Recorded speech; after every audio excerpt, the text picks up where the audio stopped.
हाँ तो मित्रों, मेरा नाम सत्यपाल बोध है। मैं नेचुरोपैथी का डॉक्टर हूँ और इस समय साउथ अमेरिका के देश बोलिविया में हूँ। मेरा उद्देश्य है कि अपना काम करते हुए लोगों को सम्यक कर्म करता हूँ। वो करते करते मैं लोगों को सही रास्ता, सच्ची बातें बताऊँ, अंधविश्वास और अज्ञानता के खिलाफ। इसके साथ साथ स्वास्थ्य संबंधित भी। कहते हैं जान तो जान है वरना शमशान है। स्वास्थ्य संबंधित वीडियो भी मैं भेजता रहता हूँ। चलिए आज बताते हैं आपको गुणकारी गर्म जल। वैसे तो ताजा और शुद्ध जल मानव का प्राण है, लेकिन गर्म जल का अपना विशेष महत्व है।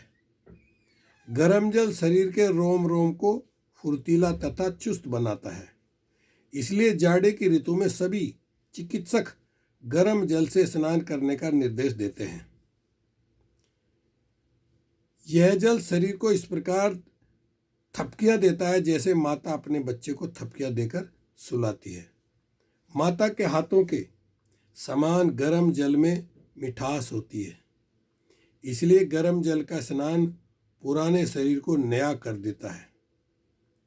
स्नान के पश्चात मन और तन दोनों के विकार निकल जाते हैं। शरीर में पुष्टकारी भाव उमड़ आते हैं।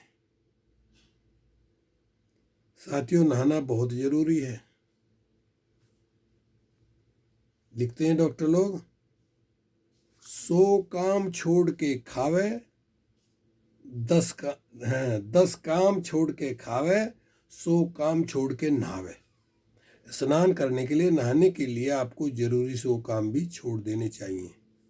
देखिए, हमारा राष्ट्र गर्म देश कहलाता है क्योंकि वर्ष के 8 माह हम लोगों को ग्रीष्म काल में बिताने रहते हैं, किंतु शीतकाल में ठंडा पानी बीमार कर सकता है। इसलिए गर्म पानी से स्नान करने के महत्व को नकारा नहीं जा सकता। आजकल भारत में ठंडी चल रही है कड़ाके।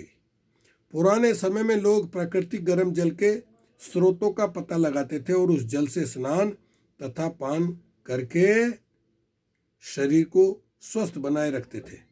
धीरे धीरे ये स्रोत मानव को प्राण दान देने लगे। बद्रीनाथ में गर्म जल का स्रोत लाखों स्त्री पुरुषों को पावन बनाता है। यद्यपि वह प्राकृतिक है, लेकिन उसका धार्मिक महत्व भी कम नहीं है।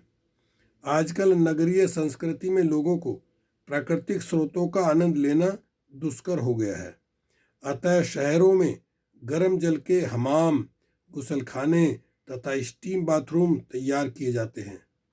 इनमें स्नान करने से शरीर स्फूर्तिवान तथा चमकीला हो जाता है।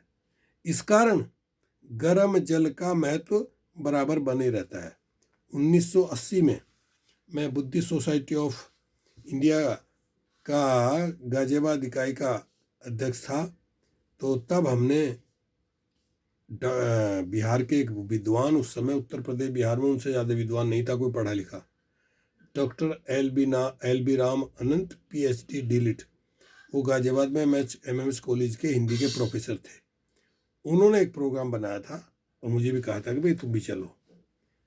तो एक बस भर करके ले गए थे हम लोग, और वो यहाँ से सारनाथ से बोधगया और बोधगया से रास्ते में एक वैशाली जाने के लिए राजगिरी पड़ता था। राजगिरी में रात का समय था और वो जगह जहाँ गर्म पानी निकलता था। तो बताया गया कि ये देखिए निरंतर गर्म पानी निकलता रहता है। प्रकृति के अलग अलग तरह के नज़ारे हैं, गुण हैं। तो साथियों, छोटी छोटी वीडियो के द्वारा मैं आपको बताऊंगा। अगली वीडियो में बताऊंगा गर्म जल अजस्र धारा गुण। इस वीडियो को यहीं समाप्त करते हैं। ओके, शुक्रिया, धन्यवाद।